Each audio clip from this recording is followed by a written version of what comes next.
This tutorial is for drawing and shading wood, and there are two different types of the wood in the basket that I was looking at, so hopefully this will be helpful for whatever pattern or texture wood you might have in your particular still life. Start off like any drawing, just with a contour shape, looking for your basic shapes of the object that you're drawing. I laid down a base, just real light tone, looking at the values that I see in the red area with a little bit of a gradient, a smooth transition with some darker values on the left and lighter values on the right. When you're shading big areas, really make sure, like the pencil shown here, that you use the side of your pencil and not the tip so that you don't get lines as you're shading.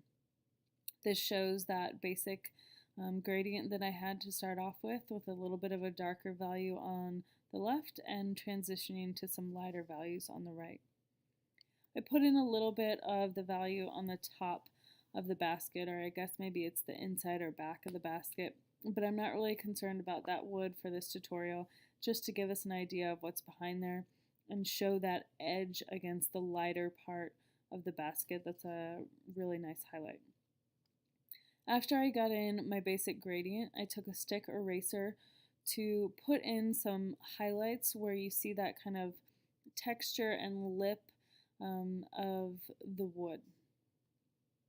Then I went in and put in some lines to show the underneath part, the shadow, the cast shadow from that little bit of the texture where the wood's actually kind of almost splintering away or creating just a little bit of a raised edge. But I want to make sure and blend those out so that they do become a shadow and they're not a flat line. You see them as an area that actually goes underneath rather than, I'll go back, you don't want just straight lines. You want them to be kind of soft. You'll have an edge on the top and then just a quick gradient on the bottom.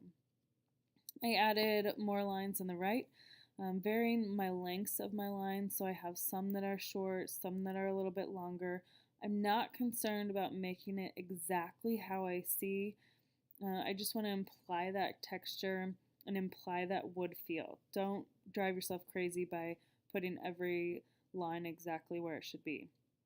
Also, look at those lines. They're not straight, they're bumpy, they're a little bit curved, they go up in some areas and down in some areas.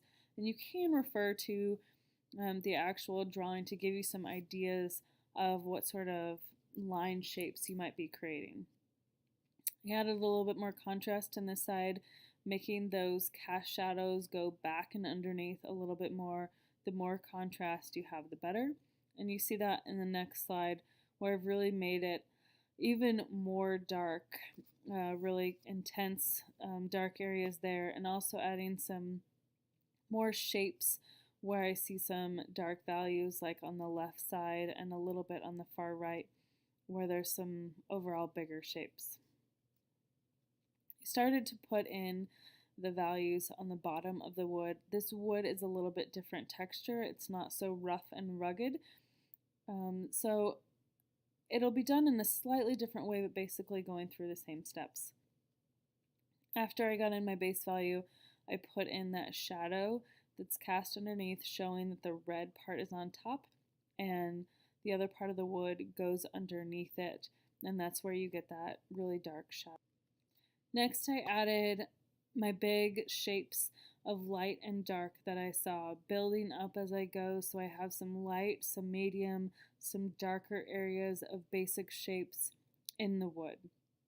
Then after that, I went and added my details and my little lines, similar to the way I did on the top part, but these are going to be a lot more faint.